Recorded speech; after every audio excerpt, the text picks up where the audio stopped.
1424 ہجری کے شہر محرم کی امام بارگاہ شہر نجف میں 7ویں تقریر آپ حضرات سماعت فرما رہے ہیں۔ مالک کائنات، مالک ارض و سما، اس کائنات کو چلانے والا اور حاکم اعلیٰ، دنیا کے اس نظام کو چاہتا تھا کہ اپنے بھیجے ہوئے پیغمبروں اور ولیوں کے ذریعے انسانوں کی ہدایت کرے۔ انسانوں نے عام طور سے اللہ کے بھیجے ہوئے ہادیوں کی بات کو ماننے سے انکار کیا، اور وہ اپنی مرضی اور اپنی پسند کو ترجیح دینے لگے اللہ کی پسند پر۔ یہیں سے کفر اور شرک کی بنیاد پڑی۔ ظاہر ہے کہ کفر اور شرک کہاں سے آ گیا؟ سب سے پہلے تو حضرت آدم آئے، تو کفر کہاں سے آ گیا؟ شرک کہاں سے آ گیا؟ کفر یعنی دل کا کالا ہونا، شرک یعنی اللہ میں کسی کو شریک کرنا۔ یہ تعریف ہے شرک کی اور کفر کی۔ تو دل کالے وہاں سے ہوئے کہ جہاں انسانوں نے اپنی رائے کو دل میں جگہ دی اور اپنی پسند کو اللہ کی پسند پر اولا کیا، تو مشرک ہو گئے۔ یوں کافر اور مشرک بنتا ہے کہ کافر کی کیا تعریف ہے اور مشرک کی کیا تعریف ہے۔ جب دل سب کے کالے ہو گئے اور اللہ کی بات پر اپنی بات کو فوقیت دینے لگے، تو اللہ نے مسلسل انبیاء بھیجنی شروع کی۔ یہ اور ضد میں آ گئے، انہوں نے ان کو قتل کرنا شروع کر دیا، انہیں پریشان کرنا شروع کر دیا، انہیں عاجز کرنے لگے۔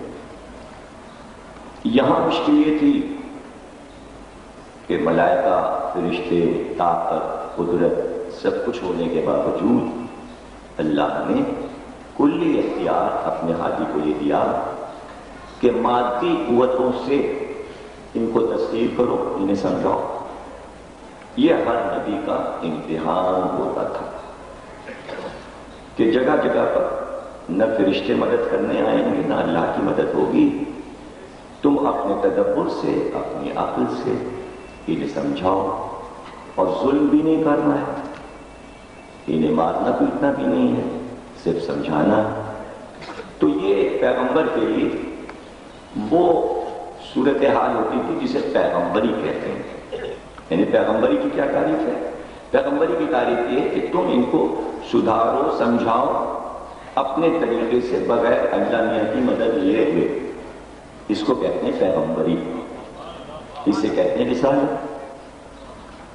کامیاب رہے، بہت سے انبیاء بہت زیادہ کامیاب رہے، اور جتنے بھی لوگوں کو دوست بنا سکے، صاحب ایمان بنا سکے، کفر سے انہیں دور رکھ سکے، شرک سے انہیں دور رکھ سکے، ان کی عقلوں کو ہدایت کی، ان کے نفسوں کو ہدایت کی، اور انہیں یہ بات سمجھائی کہ دنیا میں سب سے بڑھ کے خوشنودی الہی ہے اللہ کو خوش کرنا، اس لیے کہ وہ تمہارا رب ہے، تم اس کے بندے ہو۔ ذرا یہ تو دیکھو وہ کتنا رحیم و کریم ہے کہ وہ اگر چاہے تو تمہیں بات بات پہ سزا دے سکتا ہے، لیکن وہ تمہیں سزا نہیں دیتا۔ اس نے ایک دن مقرر کر دیا ہے، اور وہ دن جو ہے وہ سزا اور جزا کا ہوگا۔ بہتر یہ ہے کہ تم ہمارا کام مانو، اور یہ پیغامات جو ہم تمہیں سنا رہے ہیں یہ وہاں سے آتے ہیں، بجائے اس کے کہ اللہ طاقت دے کے ہم کو بھیجتا، وہ علم کے ذریعے چاہتا یہ کہ تمہیں جاہل نہ رہنے دے، اور علم کے ذریعے یہ بات سمجھائی کہ تم شیطان کے شکنجے میں مت آ جانا، وہ تو وہاں سے کہہ کے آیا ہے کہ ہم ان سب کو بہکائیں گے، تو کیا تم اس کے ہاتھوں کھلونا بننا چاہتے ہو؟ کیا یہ اچھا نہیں ہے کہ تم ہمارے کہے پر چلو؟ وہ تو نظر بھی نہیں آ رہا، پھر بھی اس کا کام مانتا ہوں، ہم تو نظر آ رہا ہے، ہم تمہارے سامنے ہیں، ہماری سیرت دیکھو، ہمارا کردار دیکھو، ہم نے کوئی خامی اگر تم پاتے ہو تو بیان کرو۔ یہاں تک کہ صدیاں گزرتی چلی گئیں اور اس انسانیت کے لیے 1,24,000 انبیاء اللہ کو بھیجنے پڑے۔ سلسلہ بند ہو جاتا اگر انسانیت راہ راست پہ آ جاتی۔ انبیاء کا سلسلہ یہ بتاتا ہے کہ انسان کسی طرح بھی اللہ کی بات ماننے کو تیار نہیں تھے، جبھی تو بار بار انبیاء 70,000 انبیاء قتل کیے گئے۔ اس طرح 1,24,000 میں 70,000 وہ ہیں کہ جن کو بنی اسرائیل نے ٹکڑے ٹکڑے کر دیا، یعنی اتنا جلنے لگے تھے انبیاء سے کہ ان کی ہڈیوں اور جسم کے ٹکڑے بوٹیاں کر دیتے تھے، اور بوٹیاں آپس میں بانٹ لیتے تھے، ہڈیوں کا حصہ کر لیتے تھے۔ 4 ہڈیاں تم لے جاؤ، 5 ہڈیاں ہم لے جائیں، اور لے جا کے اپنے اپنے گھروں میں تحفے کے طور پہ رکھتے تھے۔ آپ نے دیکھا کتنے مظالم ہوئے انبیاء پر، لیکن اللہ نے اس سلسلے کو روکا نہیں۔ اور وہ انبیاء کیسے کہ جو آنے کے بعد ماضی کی ساری داستان سنتے تھے کہ اب یہ ہونے والا ہے، اس کے باوجود اللہ کی راہ پر آگے بڑھتے جائے۔ یہ منزل تک آئی، یہ جو 1 لاکھ آئے، تو یہ 1 لاکھ کیوں ہو رہے ہیں؟ اندازہ کریں آپ، 1 لاکھ۔ اس کی وجہ کیا ہے؟ صبح کو نبی مبعوث ہوا اور اس نے اعلان کیا کہ میں نبی ہوں۔ دوپہر کو اسے قتل کر دیا گیا، شام کو پھر ایک نبی مبعوث کیا گیا، پھر اسے قتل کر دیا گیا، دوسرے دن صبح پھر ایک مبعوث ہوا، یعنی پے در پے کئی ہزار۔ ایک صبح مارا جاتا ہے نبی، ایک دوپہر کو مارا جاتا ہے، ایک شام کو۔ وہ مارتے گئے، اللہ مبعوث کرتا گیا، وہ مارتے گئے، اللہ مبعوث کرتا گیا۔ اس طرح یہ تعداد بڑھی۔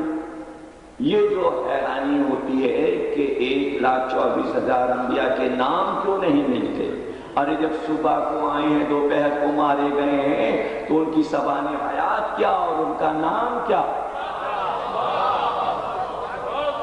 کہاں سے کون لکھتا؟ 1 لاکھ نام کون لکھتا؟ بڑے دھنی تھے وہ پیغمبر کہ جنہوں نے 100 برس کی عمریں گزاری، اور اس میں سب سے بڑھ کے حضرت نوح تھے کہ ان ظالم انسانوں میں اپنے آپ کو 1000 برس بچا لیا۔ نوح اس لیے فاتح ہیں کہ 1000 برس جی کر یہ بتایا کہ مار سکتے ہو تو مار کے دکھاؤ۔ یہی نوح کی شجاعت ہے۔ یہ سب کہو دیوانہ ہو گیا ہے، جنون ہو گیا ہے، پوری قوم کہتی تھی حضرت نوح جو ہے دیوانے ہو گئے، پانی کا نام و نشان نہیں، کشتی بناتا دیوانہ۔ حد یہ ہے کہ بیوی کہنے لگی، خاندان کے لوگ کہنے لگے، وہ اپنے کام میں مصروف ہیں۔ کیوں؟ اس لیے کہ انہیں حکم الہی سے نہ ادھر ہٹنا ہے، نہ ان منزلوں سے گزر کر یہ انسانیت جب حضرت ابراہیم تک آئی تو وہ نبی ہیں کہ جنہوں نے وہ کار نمایاں کیا کہ ایک جگہ نہیں ٹھہرے، بلکہ اپنی زندگی میں 5 ہجرتیں کی اور دنیا کے چاروں کونوں پر گئے، جہاں جہاں انسان آباد تھے وہاں جا کے توحید کا پیغام سنایا۔ نام ہی پڑ گیا ابراہم، رحم کرنے والا باپ، قوموں کا باپ، انبیاء کا باپ، علم و ادب کا باپ، اللہ کے مشن کا باپ، ابراہم، رحمت، رحم کرنے والا۔ اب ایک کہ ابراہیم نے نہ فوج کشی کی، نہ کوئی جبر کیا، انتہائی انکساری کے ساتھ بابل میں، عراق میں، یہ ایسے ملک تھے کہ جہاں تمدن اس دور کا ترقی پذیر تھا۔ مصر ہے، شام ہے، عراق ہے، یہ سب وہ ملک تھے کہ جو کافی آبادیوں کے ملک تھے۔ اور آج جو یہ ملک آپ دیکھ رہے ہیں یہ سب آباد نہیں تھے، ان میں آبادی نہیں تھی، اس میں انسان نہیں رہتے۔ اس دور میں ابراہیم کے دور میں جو کہتے چین میں کون پیغمبر آیا، جاپان میں کون سا پیغمبر آیا، لنکا میں کون سا پیغمبر آیا، امریکہ میں کون سا، اگر یہ انسانی نہیں تو وہاں پیغمبر کیوں آیا؟ سب خالی کا میدان تھا۔ روس ہے، سائبیریا ہے، چین ہے، جاپان ہے، امریکہ ہے، یہاں کوئی انسان تھوڑے رہتے تھے، انسان کو انسان یہاں حیوان بھی نہیں رہتے تھے، یہ کچھ تھا ہی نہیں۔ یہ تو صدیاں گزرنے کے بعد جب انسانوں نے زمینوں کو تلاش کیا تو لوگ پہنچنے لگے کہ یہ بھی ایک علاقہ ہے۔ اور کیوں پہنچنے لگے؟ آپس کی گوریزیوں سے انسان سے ڈر ڈر کے ایک جگہ سے دوسری جگہ بھاگنے لگا۔ آئی وہ منزل کہ جہاں انسان سے ڈرنے لگا۔ یہی بات نبی سمجھا رہے تھے، اور حضرت ابراہیم ایک جگہ سے دوسری ہجرت کرتے ہوئے آگے بڑھ رہے ہیں اور ٹکرا بھی رہے ہیں، مقابلہ بھی ہو رہا ہے، شیطانی طاقتوں سے مقابلہ بھی ہو رہا ہے بڑے اطمینان کے ساتھ۔ 16 برس کی عمر میں نمرود جیسے ظالم کہ جو خدائی کا دعویٰ کرتا ہے اس کو عاجز کر دیتے، لیکن شیطانی طاقتیں اللہ کے نمائندوں کو عاجز کرنے کی کوشش کرتی۔ حضرت ابراہیم وہ نبی ہیں کہ جنہوں نے نمرود کو عاجز کر دیا۔ اور جب شر اور باطل عاجز ہو جاتا ہے تو اپنے مقابل کو مار دینا چاہتا ہے، قتل کر دینا چاہتا ہے، آگ میں پھینک دینا چاہتا ہے۔ صورتحال یہ ہو گئی کہ نمرود کی شکست تھی یہ کہ ابراہیم کو اس نے آگ میں پھینکا، یعنی وہ ہار گئے اور ابراہیم جیت گئے۔ اور ابراہیم فاتح بن کے نینوا سے نکلے کہ کام ہو گیا، کام میں نے کر لیا، اب نہ نمرود رہے گا نہ اس کی خدائی رہے گی۔ اور ہوا یہ کہ جب ابراہیم چلے گئے تو نمرود پہ آپ سے آپ عذاب آ گئے۔ اب عذاب کی صورتیں پانی برسے، آگ برسے، آسمان گرے، ستارے گرے، زمین پھٹے، زلزلہ آئے، کچھ بھی ہو، لیکن اللہ کے یہاں ایسے طریقے ہیں کہ انسان جو شیطانی صفات اپنے میں پیدا کر کے نئی نئی ایجادیں کرتا ہے، اللہ بتاتا ہے تم کیا کرو گے؟ جو ہم شیطان کو ذلیل کرنے کے لیے جو باتیں ہم ایجاد کرتے ہیں وہ تمہارے تصور میں بھی نہیں آ سکتی۔ یعنی جتنا بڑا سرکش ہوگا، جتنی طاقت سے اللہ سے ٹکرائے گا، دنیا کا فارمولہ یہ ہے کہ جتنی طاقت سے کوئی لڑے گا تو اس سے زیادہ طاقت سے اس کا مقابلہ کیا جائے گا، یہ انسانی طاقت ہے۔ لیکن اللہ کہتا ہے کہ جو زیادہ طاقت سے ہمارے مقابل آئے گا تو ہم زیادہ طاقت سے نہیں اس سے انتقام لیتے، بلکہ ہر حقیر چیز کو ہم سپر پاور پہ بھیج دیتے ہیں۔ یہ ہماری قدرت ہے۔ نمرود نے بہت سرکشی کی تو ہم نے لشکر کشی نہیں کر دی کہ اس کے مقابل میں لاکھوں کے لشکر بیچ کے ہم اس کے ملک کو تہس کریں۔ ایک چھوٹے سے مچھر سے ہم نے کہا جا کے نمرود کی خدائی کو برباد اور تباہ کرو۔ اڑتا ہوا آیا جانے کہاں سے، اور ابراہیم کے چہرے کے نمرود کے چہرے کے گرد پھرنے لگا۔ یہ اتنا سا بندہ اللہ کا بنایا، اتنا طاقتور ہے کہ جب تک آپ اس کو پکڑ نہ سکیں، پھنسا نہ سکیں، تب تک آپ کا زور اس پہ نہیں چل سکتا۔ جب تک وہ آزاد ہے آپ اس کا کچھ نہیں کر سکتے۔ اتنی اس میں ترکیبیں ہیں۔ دیکھیے آیا اور یہاں بیٹھا، آپ نے ایسے کیا،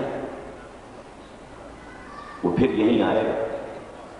اچھا اب وہ یہاں سے اڑا اور یہ ہے تو آپ سمجھیں یہ ادھر گیا ہے، ادھر ہی آپ نے تعاقب کیا۔ جب آپ نے تعاقب کیا اس کا کہ اس طرح گیا ہے، تو اسی وقت اس نے اپنے آپ کو بدل لیا، اپنا رنگ بدل لیتا ہے، غائب ہو جاتا ہے، یعنی تھوڑی دور فضا میں کیا غائب۔ آپ سوچنے لگے یہ ادھر ہی گیا ہوگا، آئے گا اب ادھر سے۔ آپ نے اس کو آتے نہیں دیکھا کہ کدھر سے گھوم کیا، اس لیے کہ جب وہ اپنا رنگ بدلتا ہے تو اسپیڈ بدل دیتا ہے۔ اسی سے سائنس بنی ہے۔ نیوٹن نے، آپ کو پتا ہے نیوٹن نے جو رنگ پتا لگایا وہ کیسے پتا لگا؟ یہ سب بچوں کو چھٹی ساتویں میں پڑھایا جاتا ہے۔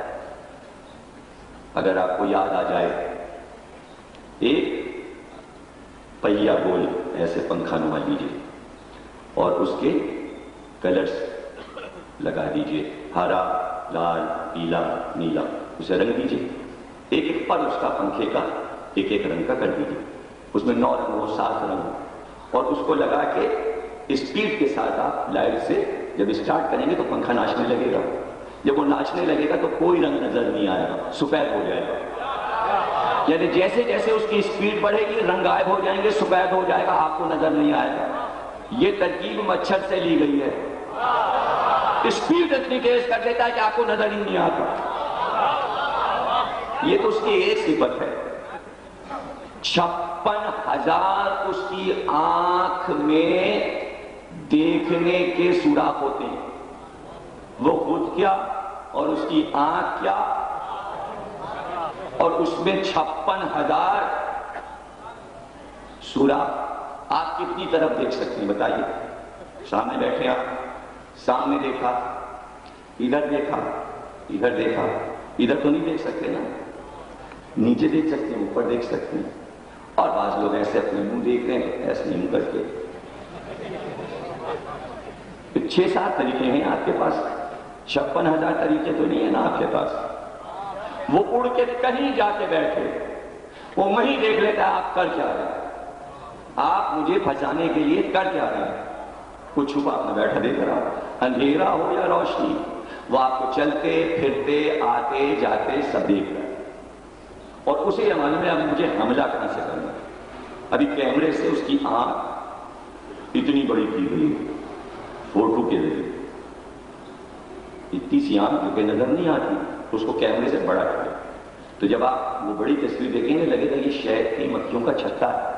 اگر آپ کو بتایا نہ جائے کہ یہ مچھر کی آنکھ ہے اور اس میں کتنے عکس ہوتے ہیں، وہ آپ کے پورے مکان کی ایک ایک جگہ اس میں دیکھ رہا تھا، اب کس کمرے میں گئے، اب کہاں گئے، کدھر سے آ رہے ہیں، کدھر سے جا رہے ہیں، کہاں سے رضائی اٹھائی، کہاں سے مچھردانی اٹھائی ہے نا، کہاں سے آپ کچھ سلگانے جا رہے ہیں بھگانے کے لیے، سب اسے پتا ہے، اسے آپ کی ایجادوں کا بھی پتا ہے۔ اتنی ریسرچ ہوئی اس کی آنکھ پہ، کیوں ہوئی مچھر پہ ریسرچ سائنسدانوں نے کیوں کی؟ کہ اس نے اتنے بڑے ہمارے نمائندے کو مار کیسے دیا۔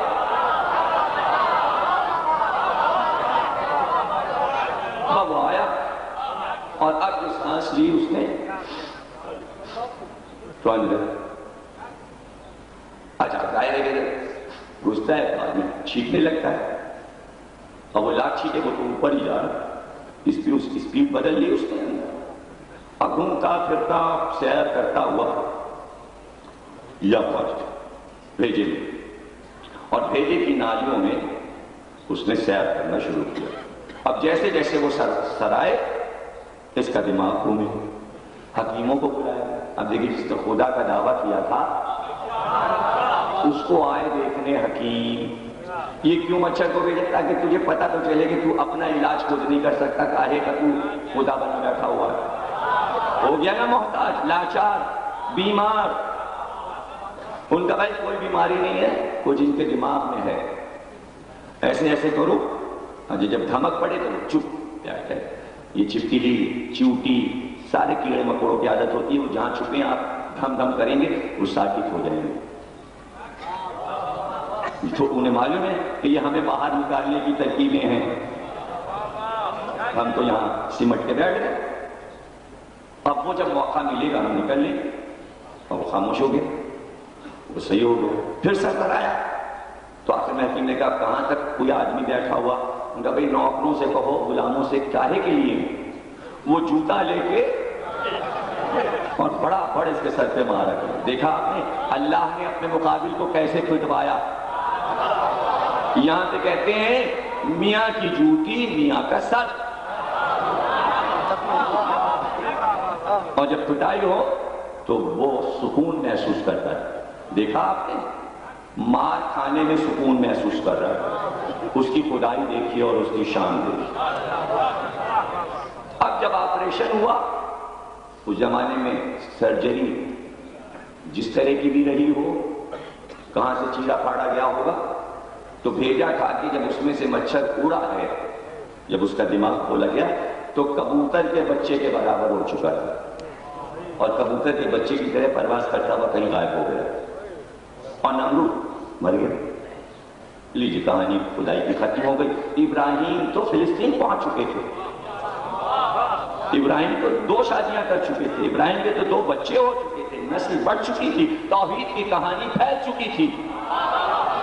صلوات پڑھیے گا۔ ابراہیم کی یادگار 2 عبادت خانے، ایک طرف بیت المقدس، ایک طرف کعبہ۔ شام بھی گئے۔ حج یہ ہے کہ ابراہیم کی یادگار زمین کے چپے چپے پر، جہاں بھیڑے پال کے دودھ دھوئیں تو اس کا نام بھی ابراہیمی کی کسی ادا کا نام ہو جاتا ہے۔ حلب شہر ہے، حلب، حلب کے معنی دودھ، جہاں وہ بھیڑوں کا دودھ دھوتے تھے اس شہر کا نام ہی حلب ہو۔ کعبہ، مکہ، الخلیل، اسرائیل کے شہر، یہ سب ابراہیم کے نام پر جگہ ہو گئی اور توحید کا پیغام پہنچا دیا، یعنی توحید عام ہو گئی۔ 5000 برس پہلے اسلام اور مسلم 2 لفظ متعارف ہوئے، اسی تسلسل کا نام تھا سرکار دو عالم حضرت محمد مصطفیٰ صلی اللہ علیہ وسلم۔ چونکہ ابراہیم کی شریعت اور ان کا دین جو اصول وہ دے گئے تھے اس میں پھر کفر اور شرک شامل ہوا، اس لیے اللہ نے طے کیا کہ اب آخری نبی بھیج کر ہمیشہ کے لیے کفر و شرک کو ختم کر کے یہ فیصلہ کر دیا جائے کہ مانو یا نہ مانو، لیکن یہ فیصلہ ہے کہ حق یہ ہے اور باطل یہ۔ ہمارے نبی نے صرف یہ سمجھا دیا کہ یہ حق ہے اور یہ باطل ہے۔ اس سے پہلے پارٹیشن نہیں ہوا تھا، بیچ میں دیوار نہیں کھینچی، اب دیوار کھینچ چکی۔ اب پوری دنیا جانتی ہے کافر کسے کہتے ہیں، مشرک کسے کہتے ہیں، مومن کسے کہتے ہیں، مسلم کسے کہتے ہیں، ایمان کسے کہتے ہیں، کفر کسے کہتے ہیں، حق کسے کہتے ہیں، باطل کسے کہتے ہیں۔ جہاں سچائی سرایت کرتی ہے وہ سچائی منوا لیتی ہے کہ توحید کا پیغام کیا ہے، اور اس کی مثال اللہ نے قرآن میں سورہ کہف رکھ دیا کہ نبی آئے یا نہ آئے، ہدایت اللہ کے یہاں سے آئے یا نہ آئے، ہم نے ودیت کر دیا انسان کی عقل میں کہ وہ اپنے رب کو پہچان سکے، ایسی قوت عطا کر دی ہے۔ تو یہ نہ روتے پھریں کہ وہاں تو کوئی نبی نہیں آیا، یہاں تو کوئی نبی نہیں آیا، اب تو نبی کیوں نہیں آتا؟ نہیں، اصحاب کہف کو رکھ کے بتایا ان کے پاس کون سا نبی آیا تھا، کیسے پہچانا انہوں نے؟ بس انہوں نے اپنے بادشاہ کو دیکھا، تاج لگاتا ہے، یہ کرتا ہے، کھاتا ہے، پیتا ہے، محتاج، اور اپنے آپ کو خدا کہتا ہے۔ یہ تو کچھ بھی نہیں بنا سکتا، یہ پھول تو نہیں کھلا سکتا، یہ سورج تو نہیں نکال سکتا، یہ چاند تو نہیں نکال سکتا، اس پہ دریاؤں اور ہواؤں پر تو اس کا اقتدار نہیں ہے۔ رات کو ساتوں جمع ہوتے آپس میں ڈسکس کرتے ہیں، یعنی مکالمہ کرتے ہیں۔ لیکن اسی لیے ہمارے یہاں یہ عادت ڈالی گئی ہے جب اچھا وقت ملے تو بچوں کو لے کے ماں باپ بیٹھ کر دینی کہانیاں سنائیں، اسے کہتے ہیں ٹیبل ٹاک، گھر کی گفتگو جس میں ایمان پختہ ہوتا ہے۔ اور اگر گھر میں موقع نہ ملے تو امام صادق نے کہا کہ مجلس کرو، اپنا وقت نکال، 1 گھنٹہ نکالو، سب لوگ جمع ہو، آ کے بیٹھو اور سوال جواب کرو، تاکہ تمہارے علم میں کفر شامل نہ ہونے پائے، شرک شامل نہ ہونے پائے، اور تمہاری عقل کا کارواں جو ہے وہ حق کی طرف بڑھتا جائے، حق کی طرف بڑھتا جائے۔ اور حق کو اتنا روشن کر دیا کہ کوئی کہے کہ اللہ حق ہے اور اللہ نظر نہیں آتا، تو نبی نے کہا حق نام ہے علی کا، ایمان نام ہے علی کا۔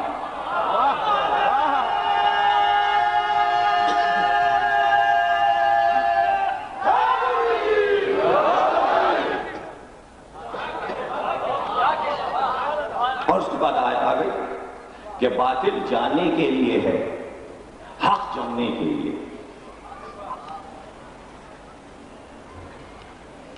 باطل کو جانا، حق کو جمنا، اور یہ سمبل ہے کہ علی کو آج تک دنیا اس فلسفے کو نہیں سمجھ سکی کہ جب ہم نے کہا علی تو لوگ اس فلسفے کو سمجھ نہیں پاتے، تھوڑی سی عقل کی کمی کی وجہ سے۔ دیکھیے ہمیں شیطان سے بچنا ہے، ہمیں کفر اور شرک سے بچنا ہے، تو ہمیں ہر وقت ایک نمونہ اپنے سامنے رکھنا ہے تاکہ ہم رنگ سے رنگ ملا سکیں۔ جہاں زمانے میں کفر آیا اور اس پہ رنگ چڑھا ہوا ایمان کا، تو ہم کیسے پہچانے؟ تو ہم نے اس کو اٹھایا، علی سے ملایا۔ نہیں یہ نقلی ہے، پھینک دیا۔ تو ہم نے ایک سمبل سامنے رکھا ہوا ہے۔ علی کو اگر ہٹا دیجئے تو اسلام میں کوئی سمبل ایسا نہیں ہے کہ جس سے آپ ملا کر یہ پہچان سکیں کہ کہاں کفر اور شرک جو ہے وہ ایمان میں ملا گندھا چلا جا رہا۔ اس لیے ایک مثال رسول نے دے دی کہ دیکھو یہ ایک ایسا نمونہ ہم دے رہے ہیں کہ تم اس سے بڑے کام نکال سکتے ہو، اس لیے کہ تم فضولیات کے عادی ہو، کھیل تماشے کے شائقین ہو، کرکٹ آ رہا ہے تو بیٹھے دیکھ رہے ہیں، معلوم ہے ٹیم ہار رہی ہے، معلوم ہے ہار جائے گی، دیکھنا ہے، اس لیے کہ عادی امریکن تھوڑی دیکھتے ہیں، انہیں کام کرنے، طلباء کو پڑھنا ہے، لوگوں کو علمی کام کرنے، ایسے احمقانہ کھیل تھوڑی دیکھتے ہیں۔ آپ قومی بنائے ہوئے سے بیٹھے ہوئے ہیں، جبکہ یہ پتہ چل چکا ہے کہ اس کھیل کے پس پردہ کیا ہو رہا ہے، اس کے باوجود بے وقوف بن رہے ہیں۔ نہیں، وقت ضائع ہو رہا ہے، یہ وقت ضائع کیا جا رہا ہے، اسی وقت میں کچھ اور ہو، تو اب بیٹھے یا کوئی ٹاپک ہی نہیں، جب موضوع نہیں ہوگا تو کیا کرتے ہیں، ادھر کی ادھر کی، تو پھر پسندیدہ موضوع غیبت بن جاتا ہے، اس کی برائی اس کی برائی اس کی برائی۔ اب اس میں لوگ نمبر لے جانا چاہتے ہیں، دیکھیں زیادہ ہم غیبتیں لے کے آئے ہیں، آپ ہم سے زیادہ جمع نہیں کر سکتے، اور فلانی کو تو آپ نے چھوڑ دیا تھا، اس کی بھی ہم لائے ہیں۔ اب مقابلہ ہونے لگا، غیبتیں بڑھنے لگی، اسی سے فساد ہونے لگا، تو فوراً نبی نے کہا اپنی مجلسوں کو زینت دو ذکر علی سے، تاکہ برائیوں سے بچ سکو۔ ذکر علی اس بات کی دلیل ہے کہ اچھے اچھے موضوعات پر گفتگو ہو سکے۔ اس کے چہرے کو دیکھنا عبادت ہے، جدھر جدھر یہ جائے گا ادھر ادھر حق جائے گا، جدھر جدھر حق جائے گا ادھر ادھر یہ جائے گا، یہ کل ایمان۔ یہ سب حدیثیں نہیں ہیں، بلکہ انسانیت کو کفر و شرک سے بچانے کے فارمولے ہیں۔ اتنی طاقت اور فورس کے ساتھ انسانیت کو بچانے کے لیے نبی آئے، تو ساتھ میں علی کو دلایا، ضرورت تھی، اس کے باوجود ایک کام نہیں ہو سکا۔ کتاب دے دی، آئین دے دیا، فارمولے دے دیے، احکامات دے دیے، نفاذ نہیں ہو سکا، یعنی اس کو حکومت کی شکل میں پوری دنیا سے منوا نہیں سکے، تو اس لیے نہیں آئے تھے، دینے آئے، دے کے چلے گئے تاکہ امتحان میں تمہیں رکھا جائے۔ اگر خود سے پسند کر کے تم خود دیکھو کہ یہ سب تمہارے فائدے کی چیزیں ہیں، لیکن تم سمجھ رہے ہو کہ فائدے کی ہیں، اس لیے نہیں پسند کر رہے ہو کہ دنیا کا رنگ اور ہے، ہم اس رنگ میں رنگیں کیسے، ساتھ دنیا کا دینا ہے۔ پوری دنیا کو یہ معلوم ہے کہ قرآن حق ہے، لیکن اب چونکہ شیطان کے فارمولوں پر عمل کر چکے دنیا والے، تو اب شرماتے ہیں عادتوں کو بدلتے ہوئے، عادتوں کو بدلتے ہوئے۔ تو یہ تھا امتحان۔ اب جب امتحان کی گھڑی سے گزر جاؤ تو اب ہم چاہتے تو یہ تھے کہ ہم نے اس کو رحمت بنا کے بھیجا ہے عالمین کے لیے، تو کیا صرف زبانی ہم نے کہا ہے کہ یہ پوری کائنات پہ حکومت کرے گا؟ اس نے تو کوئی حکومت بنائی نہیں، وہ تو عرب میں رہا، سب کو مسلمان کیا، کلمہ پڑھوایا عرب والوں کو، اس کے بعد 23 برس کے بعد پردہ کیا، ہم نے اسے اپنے پاس واپس بلایا جہاں سے بھیجا تھا کہ تم آ جاؤ، اب انہیں اس امتحان میں رہنے دو کہ یہ فیصلہ خود کریں۔ جب یہ نہ کر سکیں گے، جب یہ نہ کر سکیں گے تو ہم نے وہ دن مقرر کیا ہے کہ اب ہم انسانوں سے کہیں گے تمہاری باری ختم ہوئی، اختیار تمہیں دیا تھا، اقتدار تمہیں دیا تھا، اب ہمارا نمائندہ آ کر پوری کائنات کو مسلمان بنا کر حق پہ چلا کر دکھائے گا کہ ہماری حکومت زمین پر کیسے چلتی ہے۔ اس حکومت کا نام ہے نظام مہدی۔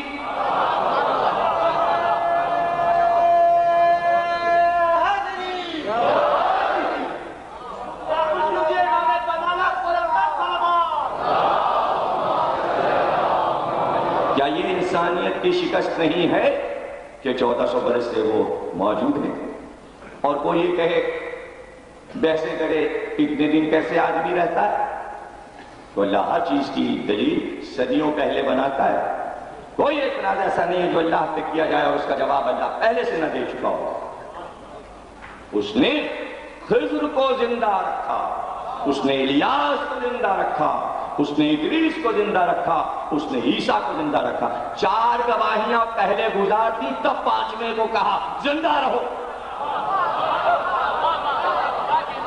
اب کوئی پوچھے کہاں ہے مہدی، تو جو منتظر ہو اور اس پہ اعتراض ہو کہ کہاں ہے جو مان رہے ہو، تو سیدھا جواب ہے خضر کہاں ہے، کہاں رہتے ہیں، الیاس کہاں رہتے ہیں، ادریس کہاں رہتے ہیں، عیسیٰ کہاں رہتے ہیں۔ جب 4 زندہ رہ سکتے ہیں تو 5واں، اور اس کے یہاں تو تعداد ہے ہی 5۔ صلوات پڑھیے۔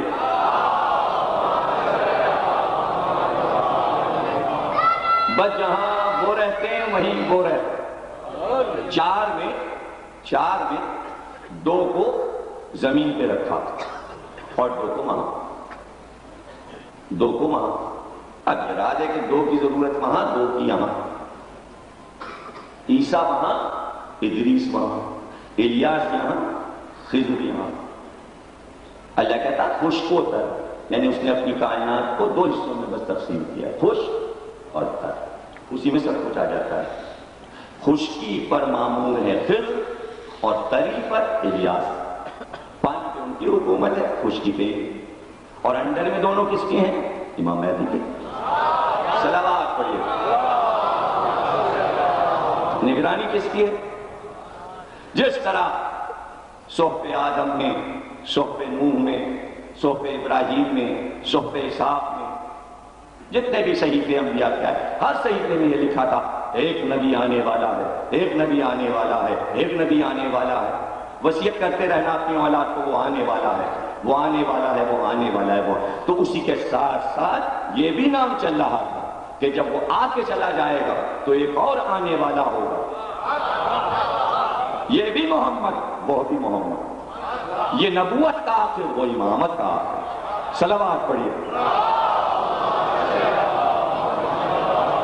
کوئی دنیا کی ایسی کتاب نہیں ہے، انجیل ہو یا توریت ہو یا زرتشت کی کتاب ہو یا چائنیز کی پرانی کتاب ہو یا مہاتما بدھ کی کتاب ہو، سب حوالے میرے پاس درج ہیں کہ 1000-5000 برس پرانی کتاب میں بھی مہدی کا نام لکھا ہے کہ ایک مہدی آئے گا، اس کے صفات لکھی ہیں، اس کی صورت اور شکل لکھی ہے انجیل میں بھی اور توریت میں۔ کون انکار کر سکتا ہے؟ اور آج پورا سراپا کتابوں میں موجود ہے، اور دنیا کی ہر قوم کو یہ یقین ہے کہ ایک آنے والا ہے۔ لیکن سب کو معلوم ہے کہ خدائی نمائندہ ہوگا، اس کے باوجود یہ سرکش انسان یہ کوشش کریں گے کہ ان کو گھیریں۔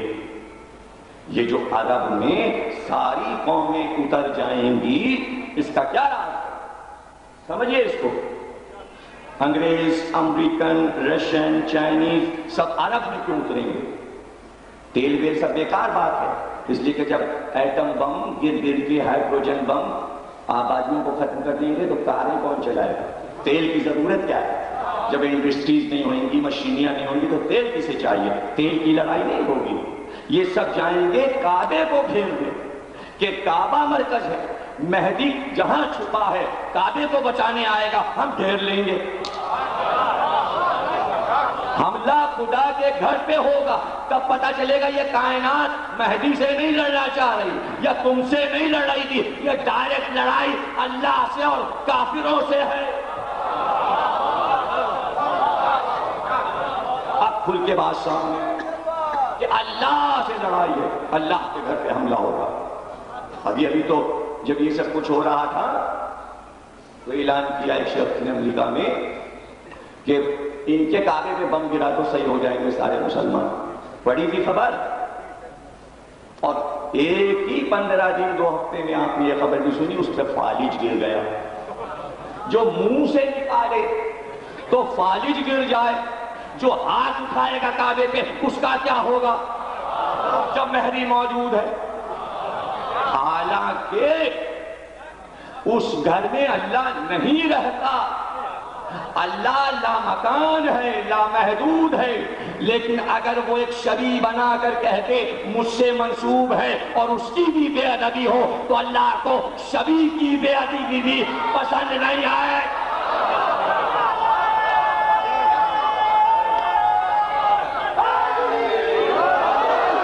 ہم نے منسوب کیا، ہم نے اسے پاکیزہ کیا، ابراہیم نے اس کی تطہیر کی ہے، ہم نے منسوخ کر دیا، ہم نے ایک چیز بنا دی مٹی کی صحیح، کیا ہو گیا؟ شبیہ تو ہے، بس لڑائی یہاں سے شروع ہو جاتی ہے۔ اصل لڑائی کا مرکز یہی ہے کہ اللہ ایک شبیہ بنا دے اور کوئی اس کی بے ادبی کرے، اللہ اس کو اپنے پاس سے نکال دیتا ہے، ذلیل کرتا ہے، اسے ابلیس کہتا ہے۔ وہ بنا دیا مٹی کا پتلا آدم، اب ہو سجدہ، جو نہ کرے وہ نکل جائے، جائے یہاں سے۔ ہم نے بنایا ہے، جو چیز ہم بنا دیں اس کا احترام کرنا ہے۔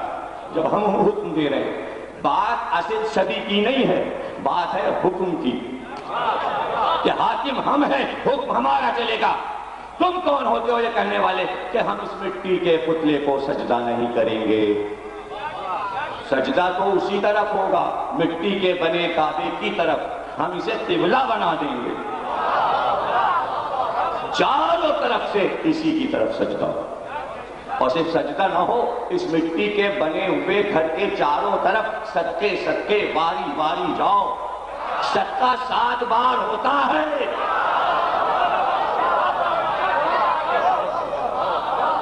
یعنی اللہ عشق کی طاقت دیکھنا چاہتا۔ اچھا تو حملہ کرو، تو حملہ کرو۔ یہودیوں کی سازش، بس پردہ یہودی آگے عیسائی اور کعبے پر حملہ، اور اس وقت وہ مدینے میں جب کعبے پہ حملہ اور شب عاشور مکے میں، اور رات کو اعلان، اور اعلان جو خود کریں گے تو کعبے سے اعلان کریں گے، تو دنیا کی جتنی رائج شدہ زبانیں ہیں ہر زبان میں وہ پیغام نشر ہو جائے گا، اور کوئی دنیا کا انسان ایسا نہیں ہے جو اپنی زبان میں مہدی کا پیغام نہ سنے۔ اب کوئی گھبرانے پریشانی کی بات نہیں، یہ اللہ کا آخری نظام آ رہا ہے۔ ابھی تک ہر نبی کو بھیج کر کہہ رہا تھا اپنے بساط بھر چلاؤ، اب ہماری طاقت اس کے پیچھے، اب ہم یہ بتا رہے ہیں کہ اللہ کا نظام جب اللہ چلانے پہ آئے تو کیسے چلتا ہے، اس لیے کوئی چیز ناممکن نہیں ہے۔ اب کوئی تصور یہ نہ ہے یہ کیسے ہو گیا۔ 7 جہاز ہوں گے مہدی کے بغیر پروں کے، جسے آپ کہتے ہیں شبیہ میں اڑن تشتری، گول، اور یوں نہیں اڑیں گے،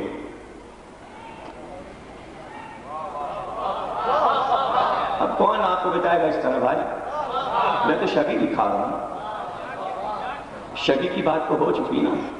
اصل تو اللہ آپ کو دکھائے، اللہ کرے دکھائے. ہم تو شبی دکھا سکتے ہیں، لیکن خطیب ادیب شاعر کیا کر سکتا ہے؟ میر انیس چاہتے تھے دکھا دیں تو انہوں نے بس اتنا کہا. کیا کہا میر انیس نے؟ کیا کہا؟ یہ واحد شاعر ہے ادب کا جس نے یہ شعر کہا اور اس موضوع کی طرف توجہ کیا. سنتے خوب ہیں آپ اور کچھ نہیں کرتے. شبیہ امام زمان کھینچتے ہیں، شبیہ امام زمان کھینچتے ہیں، تصور میں تصویر جان کھینچتے ہیں. آپ اپنی جان کی تصویر کھینچ سکتے ہیں؟ کوئی کیمرہ ایسا آج تک ایجاد ہوا ہے جو آپ کی روح کی تصویر کھینچ سکے؟ لیکن اگر آپ کھینچ سکتے ہیں تو تصور میں کھینچ سکتے ہیں، مادے میں نہیں کھینچ سکتے. اور وہ روحانی پیشوا ہے، اس لیے تصور میں شبیہ امام زمان کھینچیے. تب ذکر سنیے تو لطف آئے گا. 7 جہاز، اور جب وہ چلیں گے تو اتنی روشنی اس میں سے پھوٹے گی کہ پورا پورا ملک روشن ہو جائے گا. ایسی لائٹ ہوگی اس میں. بڑے بڑے جہاز 7، اور 7 ایک ساتھ پرواز کریں گے. اور جب وہ اتریں گے تو کسی کو یہ نہیں معلوم ہوگا کہ ہیں کس میں، ان کے خاص آدمیوں کے علاوہ. اور یہ وہ وقت ہوگا کہ شعیب بن صالح ایران کے لشکر کو کمانڈ کر رہے ہیں. اور جب وہ عاشور کا دن گزار کے اعلان کر کے نکلیں گے تو عراق کی طرف آئیں گے، اور عراق سے ہوتے ہوئے ایران کی سرحد پہ رہیں گے. تو شعیب بن صالح اپنا لشکر لے کر آ جائیں گے اور امام کی بیعت کریں گے. اور سید حسنی اور سید خراسانی ان کے ساتھ ہوں گے. اور امام کے وزیر اعظم حضرت خضر ہوں گے، اور خضر کے ساتھ الیاس بھی ہوں گے. اور اسی وقت اصحاب کہف کے غار پہ امام جا کر آواز دیں گے، میں آ گیا، اٹھو.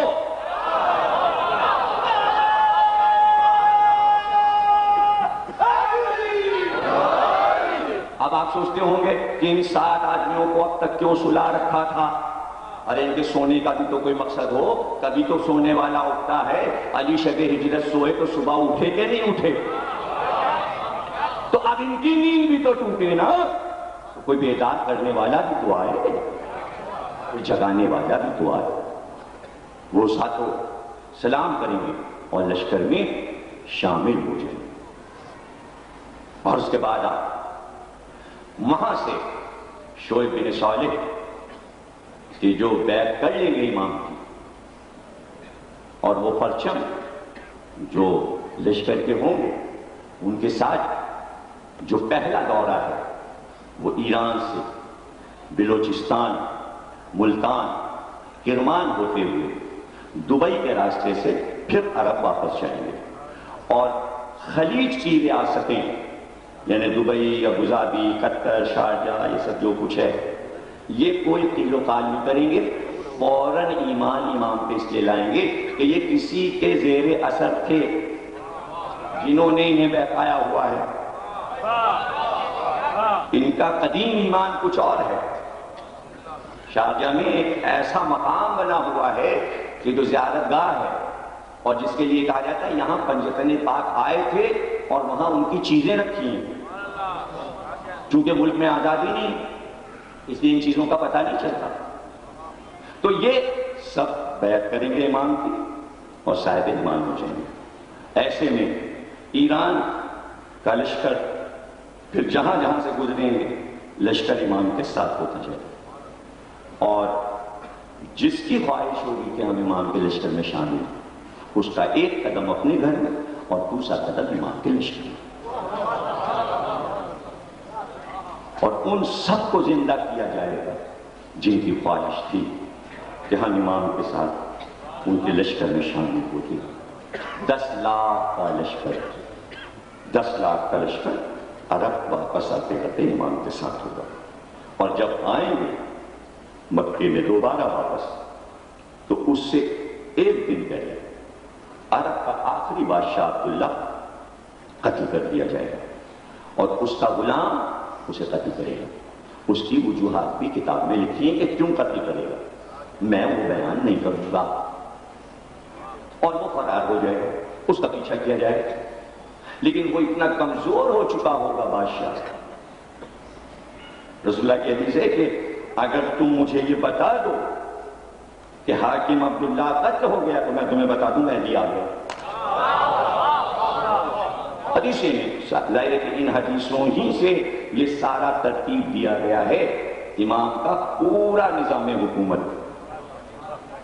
حضور حضرت علی کے خطبات جو آپ نے ابو ذر، سلمان، مقداد سب کو لکھوائے، بتائے کہ یہ ہونے والا ہے، یہ ہونے والا ہے، یہ ہونے والا ہے، اور اس کے بعد آپ دوبارہ عرب سے یعنی پورے حجاز سے پورے عرب پر اپنے کنٹرول کو اور اپنے گورنر کو مقرر کر کے مدینے روضہ رسول کی زیارت کریں گے، اور اب اطلاع ملے گی کہ گورنر کو قتل کر دیا گا، دوبارہ واپس آئیں گے، دوسرا گورنر مقرر کریں۔ ابھی دیکھیں شرط ختم نہیں ہوا، ابھی امام نے جنگ نہیں شروع کی، ابھی صرف نبی کے انداز سے جو مکے کی زندگی ہے 13 برس کی خاموشی والی، پہلے اس پہ عمل ہو جائے، یہ تو پھر ہونا ہی ہونا ہے، ارے یہ تو ہونا ہی ہونا ہے، یہ تو ہمارے اختیار میں ہے، اور پھر گورنر مقرر کر کے اب واپس کوفے آ جائے، اور کوفے میں آنے کے بعد تعمیر نو ہوگی عراق کی، اور مسجد کوفہ، بلکہ کوفہ جو ہے وہ آپ کا دارالحکومت بنے گا، اور اس میں 7 عراق کے شہر شامل ہوں گے، 7 شہر ملا کر ایک شہر بنے گا، یعنی امام کے دارالحکومت میں ہلا، کربلا، قادسیہ، نجف، کوفہ یہ سب مل کر ایک شہر بنے گا، اور اس کی تعمیر ہوگی، اور مسجد کوفہ اتنی طویل بنے گی کہ نماز جمعہ میں کم سے کم 20 لاکھ آدمی ایک وقت میں نماز پڑھ سکیں۔ سلامات پڑھیے، جمعے کی نماز میں 20 لاکھ آدمی جمعے کی نماز پڑھ سکتے۔ اب تک تو 20 لاکھ کا مجمع ہوا نہیں کبھی جمعے میں، یا ہوا ہے سننے میں نہیں آیا، 12 لوگ، اس سے زیادہ بھی ہو سکتا ہے۔ یہ ہے کہ جو پڑھنا چاہے گا امام کے ساتھ نماز وہ اپنے آپ کو پہنچا دے گا کہیں بھی ہو۔ اور ایک اور بات بھی، جہاں بھی ہوں گے ہر مومن اپنے یہاں ان کو دیکھ رہا ہوگا، اور وہ جہاں بھی ہوں گے آپ کو وہاں سے دیکھ رہے ہوں گے۔ اب کسی سائنس ٹیکنالوجی کی ضرورت نہیں ہے، خدائی نظام شروع ہو گیا، خدائی نظام شروع ہو گیا۔ اب وہاں سے ترتیب نو، تعمیر نو کے بعد خلیج کی ساری ریاستیں، عرب، ایران، عراق، سندھ، سب زیر نگی۔ اب یہاں سے شام کا ارادہ کریں، اور شام میں آفت مچائی ہوگی سفیانی نے، اور قتل عام کر رہا ہوگا۔ حضرت عیسیٰ جب آ جائیں گے تو آپ کی فوج کو کمانڈ کریں گے، اور حضرت عیسیٰ کو بھیجیں گے کہ آپ ان عیسائیوں کو سمجھائیے۔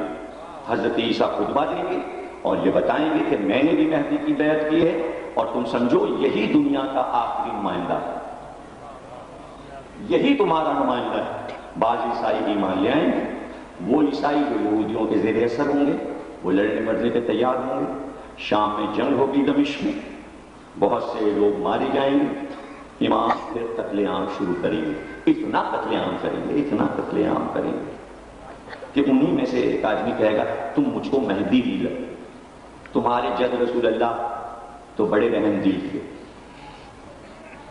تو پھر مہدی صحیفہ نکالیں گے، رسول اللہ کے ہاتھ کا لکھا ہوا، اس پہ رسول کی مہر لگی ہوئی، پڑھو یہ اذن ہے رسول کا کہ تمہیں ہر طرح کے قتل عام کی اجازت۔ اب کیا ہے کہ صبر حسن اور صبر حسین کافی نہیں تھا، کہ اب یہ بھی صبر کرے؟ صبر ہو چکا 11 ائمہ تک، اب جو ہم کریں یہی شریعت، یہی فقہ، یا تو دین الہی کو قبول کرو یا قتل ہو جاؤ، بھائی ایک ہی فیصلہ۔ اب وہ وقت تھوڑی ہے کہ سمجھایا جائے، تبلیغ کی جائے، اب تک تبلیغی جماعت کی بالکل ضرورت ہے۔ ہماری ذوالفقار خود ہی تبلیغ ہے، بھئی یہ اٹھی اور تبلیغ ہو گئی، اس نے فیصلہ کر دیا، اور یہ عادل ہے، یہ دیکھ کے چلتی، یہ دیکھ کے فیصلہ کرتی، اور اس کے بعد فلسطین کا مقتدی اور یہودی لڑنے مرنے کو تیار ہیں، اور جب جنگ چھڑے گی اور یہودی بھاگیں گے تو جس پتھر کے پیچھے بھی چھپیں گے وہ پتھر آواز دے گا کہ یہاں چھپا ہے، یہاں چھپا ہے، یہاں چھپا ہے۔ خدائی نظام۔ آپ بتائیے کہ خضر کے ہاتھ سے قتل ہوں، الیاس کے ہاتھ سے قتل ہوں، اصحاب کہف کے ہاتھ سے قتل ہوں، عیسیٰ کے ہاتھ سے قتل ہوں، ادریس کے ہاتھ سے قتل ہوں، اچھی میتیں ہیں یہ، بڑے بڑے انبیاء کے ہاتھ سے قتل ہو رہی ہیں۔ تو انبیاء کے ہاتھ سے بہت لوگ بچ گئے، تبھی تو آج آپ بڑے جھنجلا کے کہتے ہیں مار کیوں نہ دیا، قتل کیوں نہ کر دیا۔ اب تو بچ ہی نہیں رہے، اب الٹا کہہ رہے ہیں کہ مار کیوں رہے ہو، اور جس نے کہا مار کیوں رہے وہ بھی مارا گیا، اس لیے کہ وہ باطل کی طرفداری کر رہا۔ ایسے میں 70 علماء سو کہیں گے آپ کیوں آ گئے، واپس جائیے، آپ کی ضرورت نہیں۔ تو ان کو بھی معاف کہ یہاں یہ بھی نہیں ہے کہ بڑے متقی ہیں، بڑے پرہیزگار ہیں، نہیں، یہاں مسئلہ اب یہ نہیں ہے، یہاں معیار مہدی ہے اور خدائی نظام ہے۔ جس نے اس کے خلاف ایک لفظ نکالا وہ مارا گیا، وہ مارا گیا۔ اور اس طرح آپ پھر آگے عرض کریں گے، ابھی 2 تقریریں ہیں بلکہ 3 تقریریں ہیں، 9 کی صبح بھی انشاءاللہ سماعت فرمائیں گے کہ مغرب سے لڑائی، یورپ سے لڑائی، امریکہ سے لڑائی، پھر روس سے لڑائی، اور ابھی ہندوستان کے ادھر کے سارے ملک باقی، اور اس طرح پوری دنیا پہ آپ کی حکومت چھائے گی۔ اور جب پوری مضبوط حکومت جیسا کہ اللہ چاہتا تھا اپنے نبی کے دور میں، اور وہ نہیں ہوا، اب ہوگا، اور قرآنی نظام چلے گا، وہ آئین جو اللہ نے اتارا، اور کوئی انسان ایسا نہیں ہے جو بال برابر بھی اللہ کی سرتابی یا سرکشی کر سکے، اس لیے کہ سب تو دیکھے جا رہے ہیں، سب کی رپورٹیں تو امام کے سامنے، آپ نہ کرکٹ دیکھ پائیں گے، نہ ٹی وی پہ فلمیں دیکھ پائیں گے، کچھ بھی نہیں کر پائیں گے، آپ سب بند، سب بند، وہ کرو جو اللہ چاہتا ہے۔ اب شیطان کا کہا نہیں چلے گا، لیکن شیطان رہ جائے گا، شیطان جو ہے وہ رہ جائے گا۔ اب اس کی بھی تو موت کا دن مقرر ہے، اللہ نے کہا تھا وقت معلوم تک، اس نے کہا ہمیں زندگی دے دے قیامت تک کی، کیا مانگا اس نے؟ قیامت تک کی عمر دے دے، اللہ نے کہا وقت معلوم تک کی دی، قیامت تک کی نہیں ملی، وقت معلوم تک کی ملی۔ وقت معلوم کیا ہے؟ وقت معلوم کے معنی معلوم ہے آپ کو؟ وقت معلوم کے معنی ہے جس دن خود رسول اللہ آ جائیں، وہ ہے وقت معلوم۔ اب چونکہ مسلمانوں نے یہ کہنا شروع کر دیا تھا کہ مر گئے مر گئے مر گئے، اب تو قبر میں گئے مٹی کا ڈھیر ہو گئے، تو اللہ یہ دکھائے گا یہ ہے سامنے، یہ آ گئے، یہ آ گئے، تشریف لائیں۔ اسے کہتے ہیں ظہور، اور پیغمبر قیامت کو کہتے ہیں رجت۔ رجت یعنی پیغمبر کا دوبارہ آنا، تاکہ اللہ چونکہ کہا ہے محبوب الہی، تو بھیج کے کہے اب تم دیکھو اپنی حکومت اور اپنے اولاد کی حکومت۔ خوش کرنا چاہتا ہے اللہ اپنے نبی کو، اور وہ آ گئے، اور اب جو آئیں گے تو خواہش کریں گے کہ میری پوری اولاد کو میرے ساتھ، تو پورا خاندان آئے، اور نبی جب تشریف فرما ہوں گے سریر حکومت پر تشریف فرما ہوں گے، اور وہ شان ہوگی آپ کی، تو اس وقت سامنے سب نگاہ میں یا یہ حسن ہے، یہ حسین، اور ایک ایک امام کا نام، سب کو دیکھیں، سب پہ نظر چلے، اور اس کے بعد پوری دنیا کا نظام مقرر کریں گے نبی،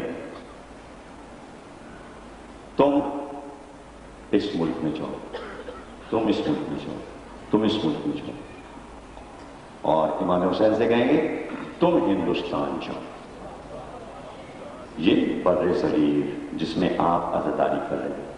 آپ نے غور کیا یہ کیوں ہے؟ اس لیے کہ یہ وہ زمین ہے جہاں حسین کے چاہنے والے اپنی محبت کا مظاہرہ ہر ان سے بڑھ کر کرتے ہیں۔ کیوں بھیجا جائے گا؟ کہ تم جاؤ حسین، اور امام حسین 13,000 برس حکومت کریں، مہدی کی حکومت 40 برس اور ہر دن 1,000 برس کے برابر۔ آفتاب کو نکالا جائے گا مغرب سے اور بیچ میں ٹھہرا دیا جائے گا، یعنی ٹائم کی تھیوری ختم ہو جائے۔ سورج کے چال کو اللہ بدل کر اسپیس اور ٹائم کو وسیع کر دے گا۔ آپ کا ایک دن 12 گھنٹے میں گزرتا ہے، مہدی کا ایک دن 1,000 برس میں گزرے گا اور 40 برس حکومت۔ یہی حساب امام حسین کے 13,000 برس میں، حکومت 13,000 برس، لیکن ہر دن 1,000 برس کے برابر۔ اس لیے کہ قرآن میں اللہ نے کہا ہمارے یہاں ایک دن 50,000 برس کے برابر ہوتا ہے، اور ایک جگہ 1,000 برس۔ تو یہ دونوں نمونے اللہ جو قرآن میں بیان کر چکا اسے سامنے لائے گا۔ حالانکہ دنیا میں یہ دونوں نمونے موجود ہیں۔ جب آپ خلا میں نکل جائیں، اسپیس میں جائیں، اور کئی ہزار کی اسپیڈ سے، نوری سال سے، لاکھوں لاکھوں کروڑوں برس کے فاصلے ہیں، 22,000 کہکشائیں ہیں، ہر کہکشاں میں 5، 10، 25 ارب ستارے ہیں، اور ہر ستارے کے درمیان 10-10 لاکھ برس کا فاصلہ ہے۔ اور جیسے جیسے ایک کہکشاں پر دوسری کہکشاں پہ جائیں تو دن بدلتا جاتا ہے، یعنی دن ٹھہر جاتا ہے، اس لیے کہ آپ کا سورج چھوٹا ہے۔ یہ سورج دن 12 گھنٹے کا ہی بنا پاتا ہے۔ جو کروڑوں میل زیادہ سورج سے بڑے سورج ہیں، ان کا دن بھی بڑا ہے، ان کا دن 1,000 برس کے برابر ہے۔ آپ کو ایسٹرونامی پڑھنے لگا، جب آپ کا سبجیکٹ ہی نہیں ہے تو آپ کیوں سمجھیں؟ آپ تو جنتری تک ہیں بس، کہ ہمارا جو ہے وہ اسکارپیو ہے، ہمارا یہ ہے، ہمارا یہ، ہمارا، اور یہ آیا ہے 20 سال کا، اس سے زیادہ کہاں پڑھتے ہیں، اور میں کہاں یہ چلا جا رہا ہوں، ہے نا؟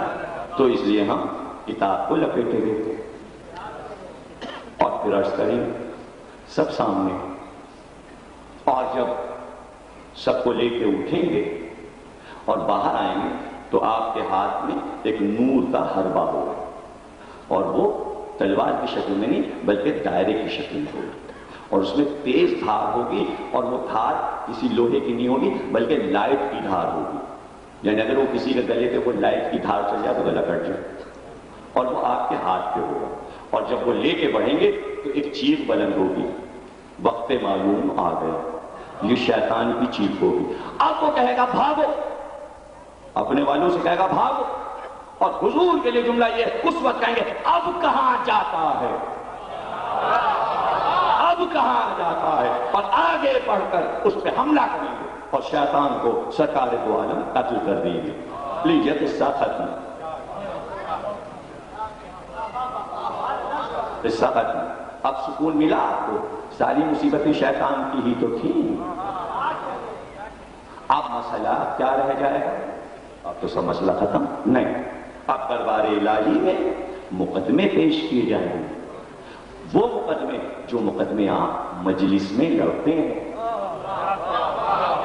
ایک مقدمہ ہزاروں ہزاروں ہزاروں، نوح کا اپنا مسئلہ ہے، یحییٰ کا اپنا ہے، زکریا کا اپنا ہے، یوسف کا اپنا ہے، سبھی اپنے مسئلے لے کے آئیں گے۔ یہ کائنات کا عادل اعظم تشریف فرما، اس سے بڑی عدالت آپ کہاں لگے گی؟ یہ تو کائنات کا سب سے بڑا جج ہے، نبی کے سامنے سب اپنے مسئلوں کو سامنے رکھیں گے، یہ میرا مسئلہ ہے، یہ میرا مسئلہ ہے، سب آتے جائیں گے اور بتاتے جائیں گے ہم پہ یہ ظلم ہوا، ہم پر یہ ظلم ہوا، اور جن جن مظالم کی تفصیل آئے گی تو نبی کہتے جائیں گے جتنے ظالموں کا نام اس نے لیا ان کو زندہ کیا جائے، قبروں سے اٹھایا جائے، ہمارے سامنے لایا جائے، اور ہر مظلوم سے کہیں گے اپنا بدلہ ظالم سے لے۔ یہ ہے خدائی نظام۔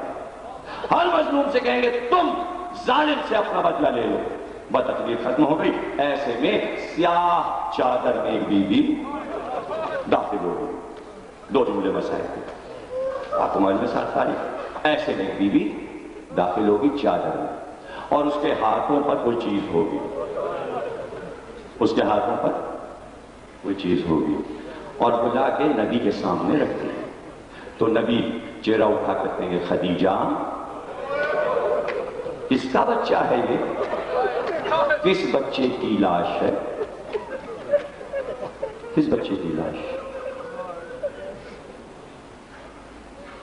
تو آپ کہیں گے یہ میرا نواسا محسن ہے، یہ میری بیٹی کا مقدمہ ہے جو میں آپ کے سامنے، فیصلہ کیجیے۔ تو کہیں گے خدیجہ فاطمہ خود کیوں نہیں اس بچے کو لائی کہ اتنی دیر میں خدیجہ مڑیں گی، اب دوسری بیوی آئے گی اور خدیجہ کہیں گی یا رسول اللہ اس کی گود تو خالی ہے، اس کے گود میں تو علی اصغر ہے اور ایک ننھا سا لاش بیوی بھی لا کے رکھتی ہے۔ آج کی تاریخ رونے کے لیے کافی ہے کہ آج 7 محرم پانی بند ہو گیا، خیموں سے آتش کی صدایں، بچے پیاسے، سکینہ پیاسی، محمد باقر پیاسے،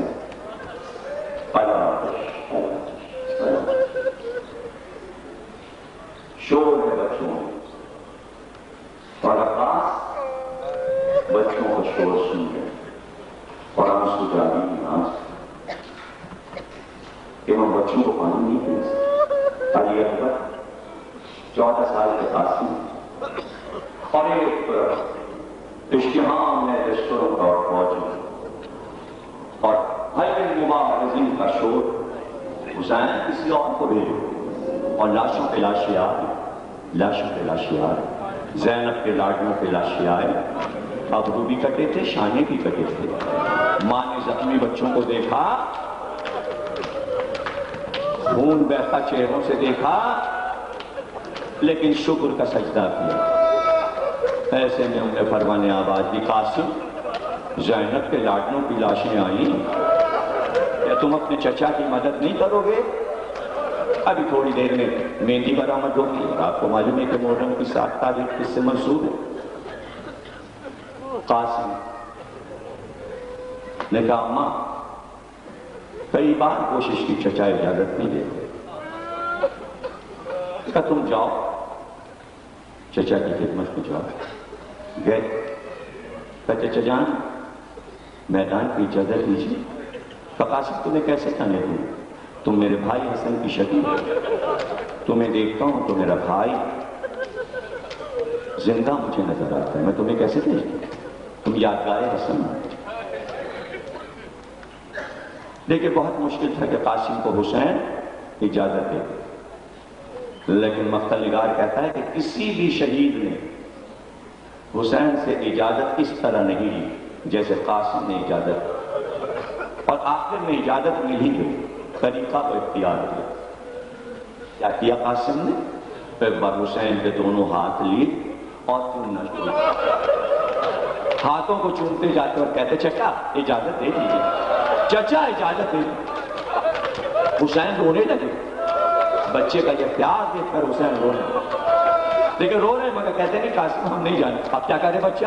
ایک بار بچہ قدموں پہ گر گیا، حسین کے پیر چومے، دونوں پیروں کو چومتے ہیں، چچا جانے دیجیے، چچا قاسم کو جانے دیجیے، قاسم کو جانے۔